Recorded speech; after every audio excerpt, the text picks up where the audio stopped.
multiple sprite batches are very handy, and in fact I use multiple sprite batches in all my games that I develop. The reason being, generally I have 2 or 3. I will have a game sprite batch which I will use for drawing all my game components and assets. Then I will have a GUI sprite batch which will enable me to just draw my GUI, my user interface, on the screen. And in some cases I will also have a menu batch. And that is what we're going to look at. We're going to look at multiple sprite batches. So to start off with, I'm just carrying on from the last code. I'm going to just rename this sprite batch we have. So you see we've created a sprite batch and we've called it sprite batch. Now that can get a bit confusing, so I'm going to call this one game. A sprite batch, I'm going to call it game batch, like so. Alright? Then I'm going to create another sprite batch and I'm going to call this one GUI batch. Right. Now we go down to the load content and you'll see we've got this error, and that is because this sprite batch called this no longer exists. So I need to change this to game batch. And we're just going to look at the code. We're saying game batch equals a new sprite batch. And then we're passing in the graphics device. Now we'll just look up so until we can see that the graphics device is a variable that we can't find, and that's because it pre-exists. It's the current graphics device. So we're passing in our graphics device, which is of course our graphics card, and it's tying the game batch to the graphics card. So when we use the game batch.begin and end and then draw, when we end it, it will send all the information to the graphics card. But I'm also going to create a GUI batch, and it equals a new sprite batch, and again we're going to pass in the graphics device, like so. Now for performance issues you only ever create the sprite batches once, and you do it in the load content. So we've created our game batch and we've created our GUI batch. Now what I'm then going to do is I'm going to do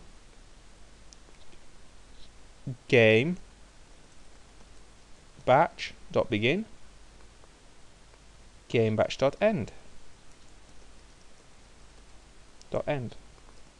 And then here, of course, this needs changing to game batch, because we're drawing this with the game batch. Okay? And then after this I'm going to go GUI batch.begin and GUI batch.end. And now with this GUI batch I'm going to go GUI batch.drawString and game font 1.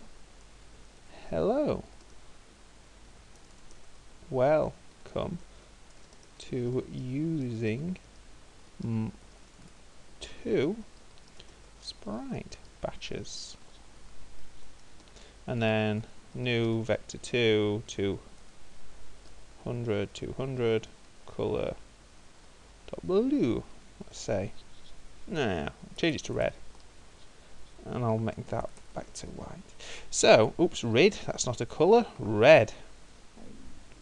So here I've used 2 sprite batches. I'm just going to go over the code that we've done. What we've got a GUI, we've got a game batch that we begin, then we use game batch.draw, and then we use game batch.end. And then we've done the same thing with the GUI batch. We've got GUI batch.begin, GUI batch.drawString, and GUI batch.end. And that is actually, funnily, very hard to say, GUI batch. And also here we've initialized both batches, sprite batches, and further up we have defined them as sprite batch variables. Now, watch what happens. If I run this code, you will see that because the GUI batch.end finishes after the game batch.end, it draws on top. It's got nothing to do with the begin, it's got to do with the end, because that's when it sends it to the graphics card. However, if I was to invert it and put it over here, you'll see that this time the GUI batch, the text gets drawn first, and then all the text on anything we use with the game batch gets drawn on top of it.